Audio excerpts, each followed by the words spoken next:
Hello students, welcome to the course of Environmental Science. My name is Riya Dikshit and I am working as an assistant professor in AISSMS College of Hotel Management and Catering Technology, Pune. The topic for this session is water, use and over-exploitation of surface and groundwater, flood, drought, conflicts over water, international and interstate. Let's understand the objectives of this session. Use and over-exploitation of water, floods, drought, conflicts over water, international and interstate. Water is often described as the lifeblood of our planet and for good reason. It is an essential resource for all life forms of Earth, playing critical roles in various ecosystems, agriculture, industry and human health. Water is vital for survival, key components of ecosystem, foundation of agriculture, source of energy, and it is essential for human health. Surface water and groundwater are two primary components of hydrological cycle. Water use. Water use refers to the utilization of water for various purposes including domestic, agricultural, industrial, and environmental needs. Domestic water use includes household activities such as drinking, cooking, taking a bath, and sanitation. Agricultural use involves irrigation of crops, watering the livestock, and other agricultural activities that require water. Industrial water use encompasses water used in the manufacturing processes, cooling systems, cleaning and product transportation. Environmental water refers to the water needed to sustain healthy ecosystem, support life and maintain water quality. Agriculture. Agriculture is the largest consumer of water globally, accounting for a significant portion of total water usage. Water is used for irrigation to sustain the crop growth, especially in the regions with arid or semi-arid climates. Techniques such as drip irrigation and precision agriculture are employed to optimize the water usage and to minimize the waste. Energy production. The energy sector, including the power generation, oil and gas extraction, and refining, is a significant water user. Water is used for cooling the power plants and extracting and refining the fossil fuels. Alternative energy sources such as the hydroelectric power also rely on water for the electricity generations. Mining and construction. Mining. Water is essential in various stages of the mining process, including the mineral extraction and the final product. Mining operations use water for drilling, crushing, and separating the minerals from the core. However, mining activities can also lead to water pollution and depletion if it is not managed properly. Construction. The construction industry uses water for various purposes including mixing of the concrete, dust control, and soil composition. Water is also used in construction site sanitation and for curing the concrete and using in building materials. Food processing. Water is a primary ingredient in food processing and beverage production. It is used for cleaning, rinsing, cooking, and as a solvent in food manufacturing processes. The food and beverage industry implements water conservation measures and the wastewater treatment to minimize the environmental impact. Textiles. Water is an integral to the textile manufacturing processes such as dyeing, bleaching, and finishing. The textile industry is one of the largest consumers of water with significant water usage in fiber production, fiber dyeing, and garment washing. Efforts to reduce the water usage and pollution in the textile production are gaining traction. Over-exploitation. Over-exploitation of water occurs when the rate of extraction or the consumption exceeds the natural replenishment rate of the water sources. This can lead to depletion of groundwater, reduced water levels in the rivers and lakes, and degradation of water quality. Over-exploitation often results from the unsustainable water management practices such as excessive pumping of groundwater for irrigation, inefficient use of water in agriculture and industry, and lack of regulations to protect the water resources. The consequences of over-exploitation can be severe, including the land depletion, saltwater depletion into the fresh water, and loss of biodiversity and depletion of ecosystems that depend on water. Flood. Flood is a natural event characterized by the temporary overflow of water onto the land that is usually dry. It occurs when water accumulates or rises to the levels that areas are typically dry, resulting in the submersion of land and structures. Floods can occur due to various factors including heavy rainfall, snowmelt, storm, dam or failures, or even rapid ice melting.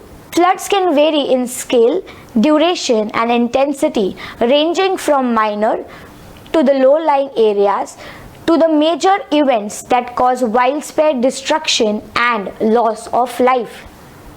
The impacts of flood can include damage to the infrastructure, homes and agricultural land, disruption of transportation and communication networks, contamination of water, supplies, and the loss of livelihood.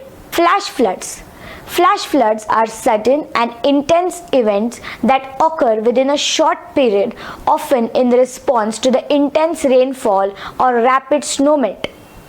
These floods occur when the rivers or streams overflow their banks adjacent areas with water. Coastal floods are caused by the storms, high tides or tsunamis that affect coastal areas, leading to the erosion and property damage. Urban flooding is often caused and in the surface in cities, which prevent water from getting soaked into the ground, leading to the rapid runoff and localized flooding. Floods can have a devastating impact on communities, causing loss of life, displacement of population, destruction of infrastructure, and damage to the homes, businesses, and even agricultural lands. Flood risk management includes the combination of structural and non-structural measures which are aimed to reduce the likelihood and the consequences of the flooding. Structural measures include building and maintaining flood defenses such as the dams, flood walls, as well as improving the drainage system and constructing retention basins. Non-structural measures focus on the land use planning, floodplain zoning and early warning system, emergency preparedness and community resilience building. Climate change is expected to increase the frequency and intensity of flooding events in many regions due to the change in the patterns, sea level rise, and more frequent and extreme weather events. Sustainable flood management approaches aim to integrate climate adaptation measures, ecosystem-based solutions, and community participation to reduce the flood risk and to enhance the resilience. Flood forecasting and monitoring systems can help to reduce the impact of the floods, which issue the early warnings to the at-risk communities. Post-flood recovery and reconstruction efforts often include rebuilding infrastructure, restoring the ecosystems, and providing humanitarian aid and implementing measures to mitigate future flood risks.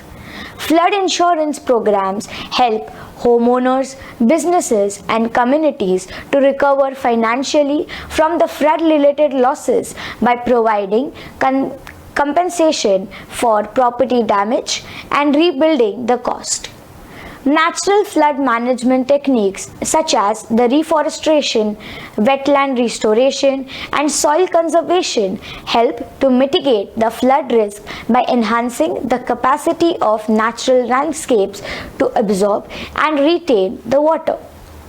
International cooperation and knowledge sharing play a critical role in addressing the flood risks and promoting best practices in flood risk management.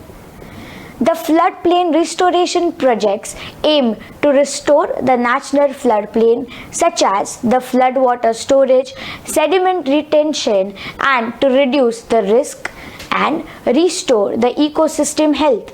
Community-based flood risk management initiatives empower local communities to identify and implement flood resistance measures tailored to their specific needs and circumstances.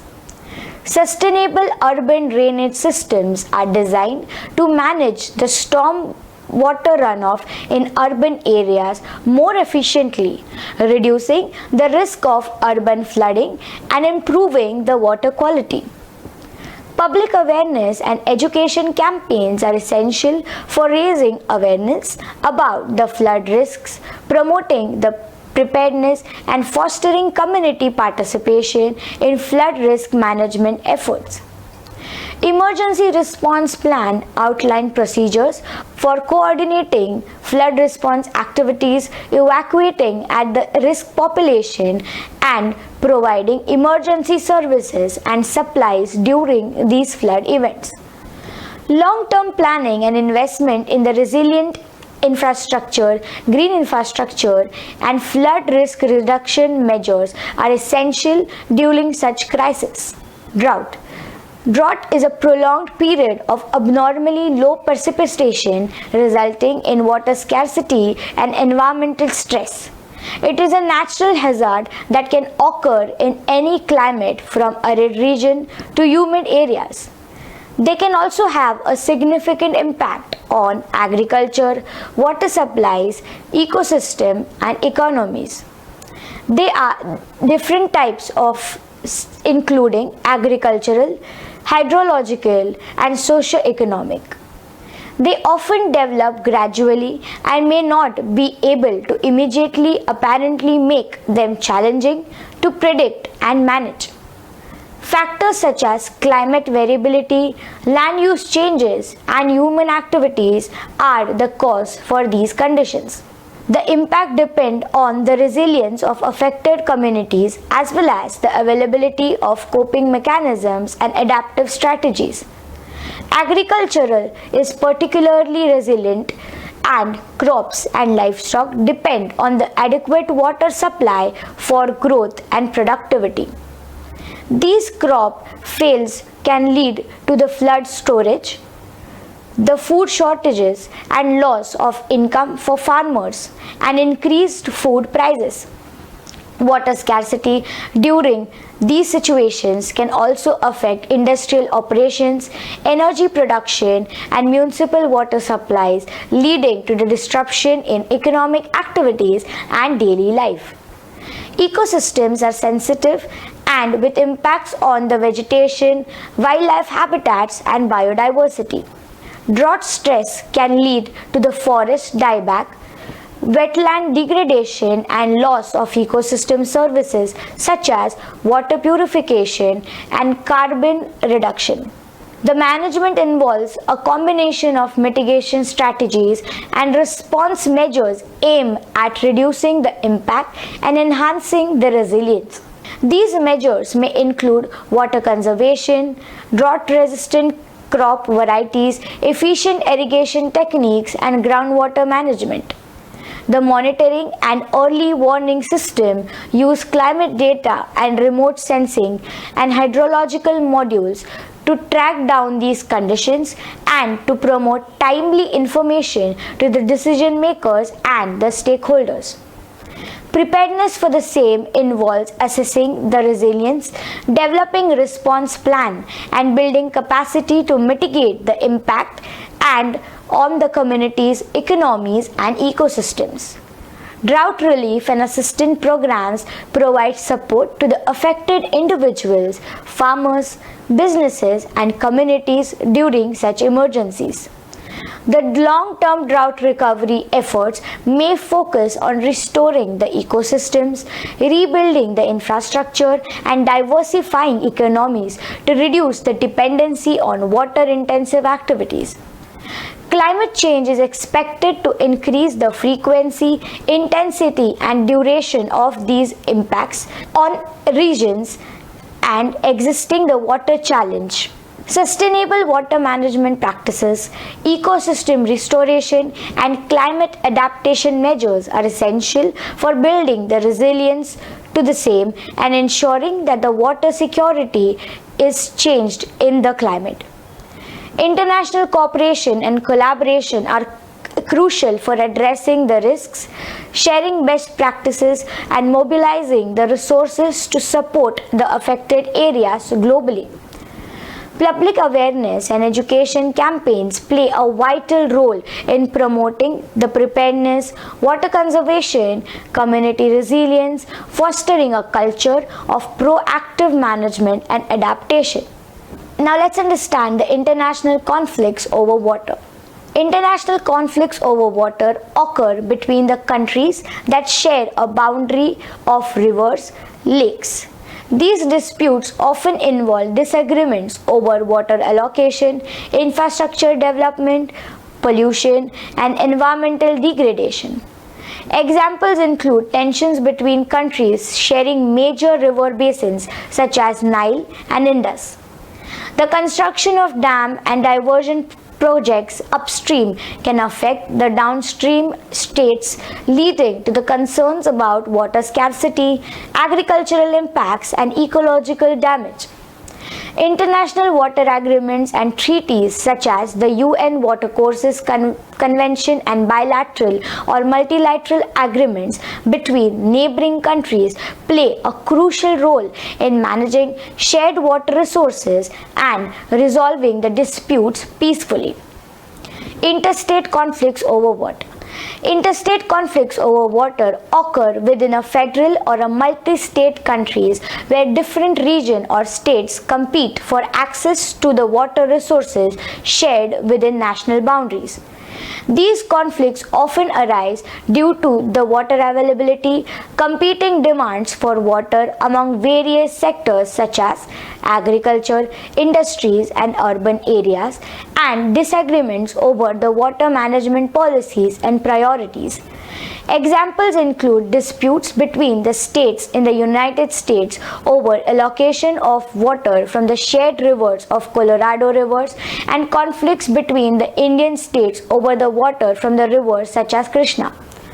Interstate water disputes can be addressed through legal frameworks, interstate agreements, and treaties. Resolving conflicts over water requires efficient cooperation, communication, and negotiation among the stakeholders at various levels, including governments, policymakers, water managers, communities, and non-government organizations.